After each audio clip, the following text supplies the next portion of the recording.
It's Easter Sunday. Happy Easter if you celebrate. I'm just checking in.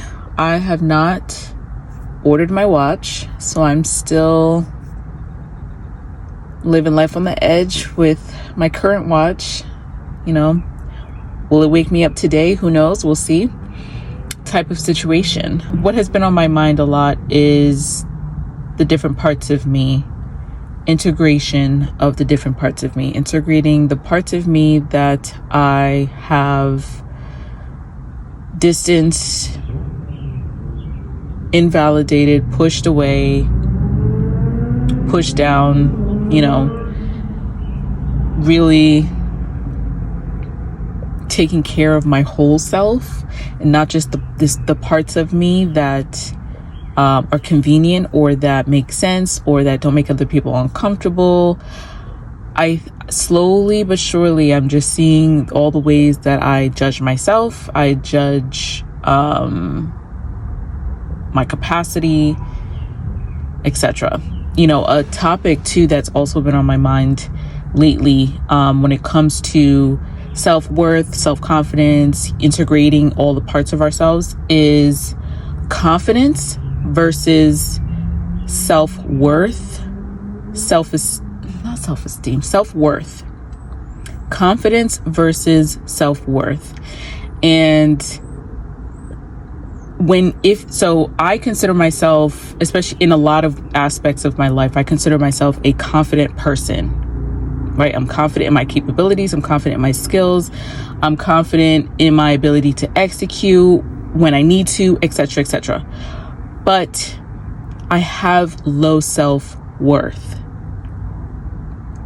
And there's so much evidence that shows me that I have low self-worth, but it's such a hard thing it's a hard pill to swallow because I have high confidence. But that high confidence is like a protective part of me that's protecting the parts that are more vulnerable, are weak, are imperfect, right? Have a lot of things to work through.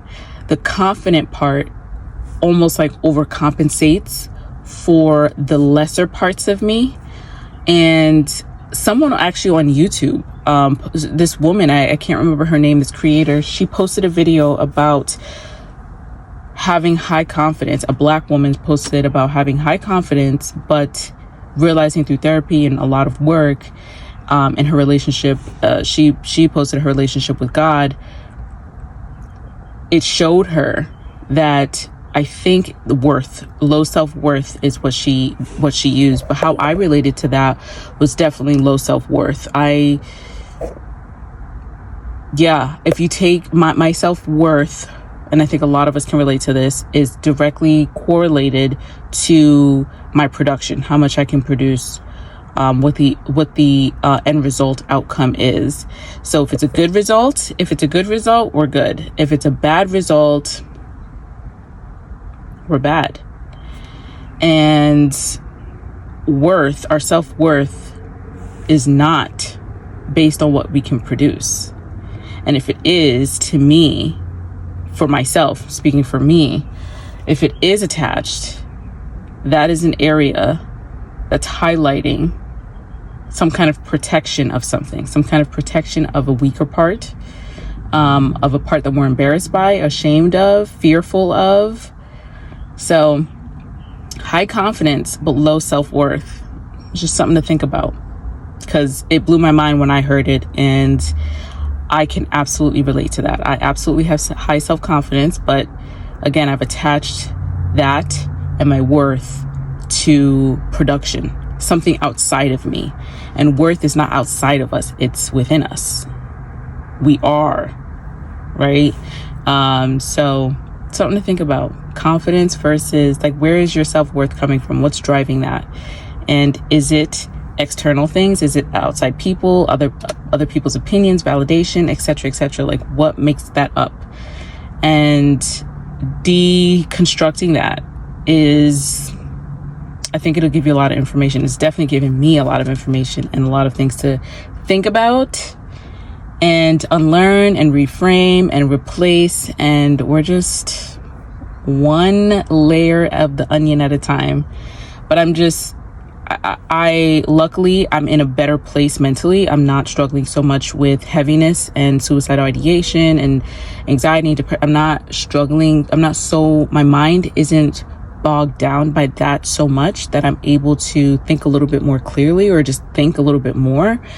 And I'm happy that I'm able to do this work on myself so that I don't, again, project this onto my kid, and that I can be the best version of myself for myself, but also for my family, my partner, my family, So, anyway.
I just left my colonoscopy follow-up appointment. No news, which is good news. Nothing abnormal was found in my biopsy results, which is great. But I still have pain, so I guess the journey continues with finding out what the heck is going on. I just wanted to check in about my weekly goals, monthly goals, and that transitions to quarterly, yearly, all that stuff. So I have a lot of goals, but I think my main focus has been the gym, getting consistent with the gym.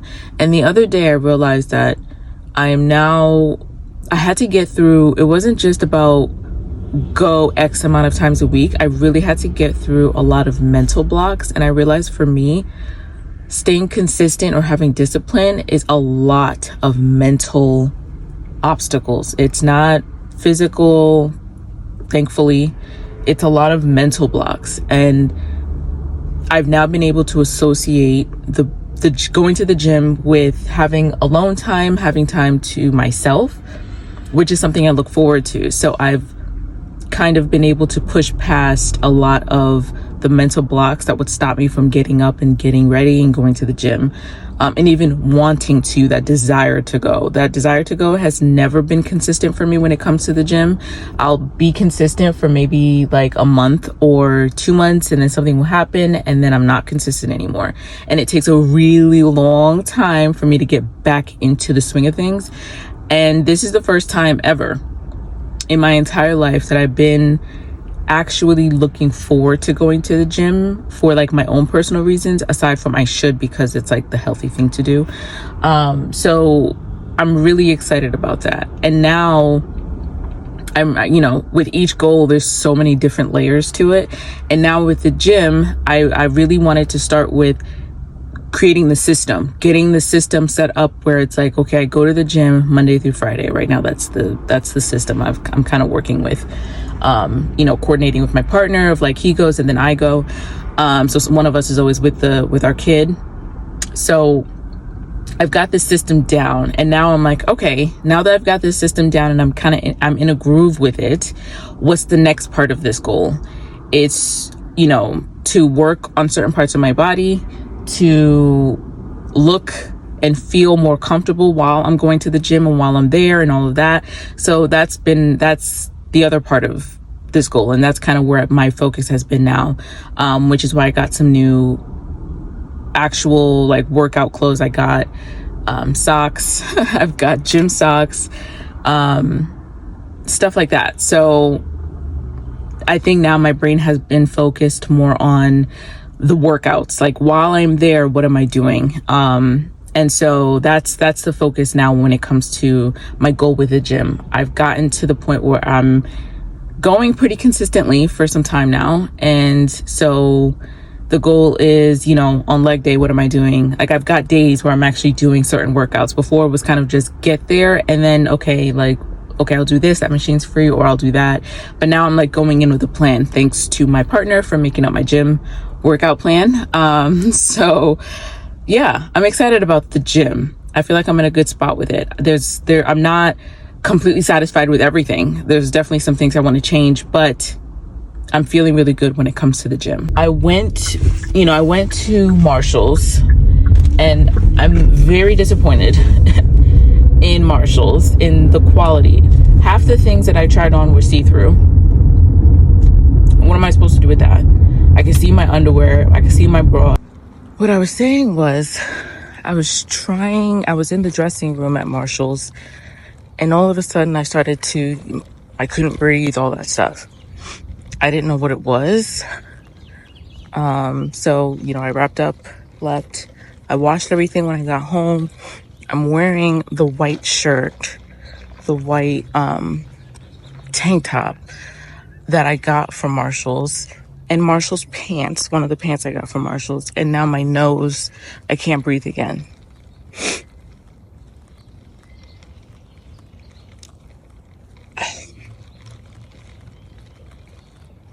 Yeah.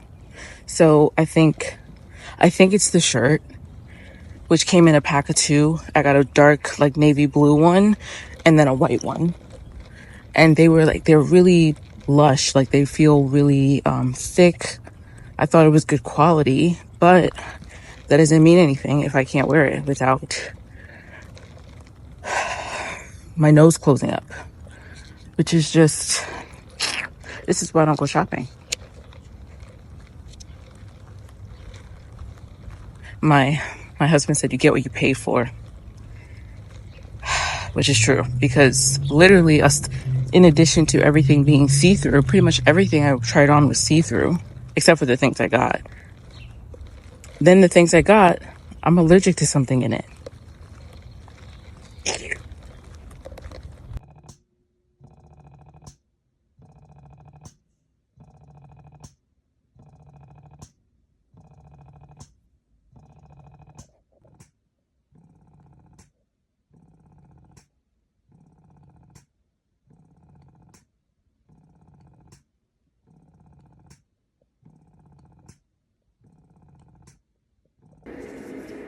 I am never, I say this right now, but I'm not going back to Marshall's. I'm dying.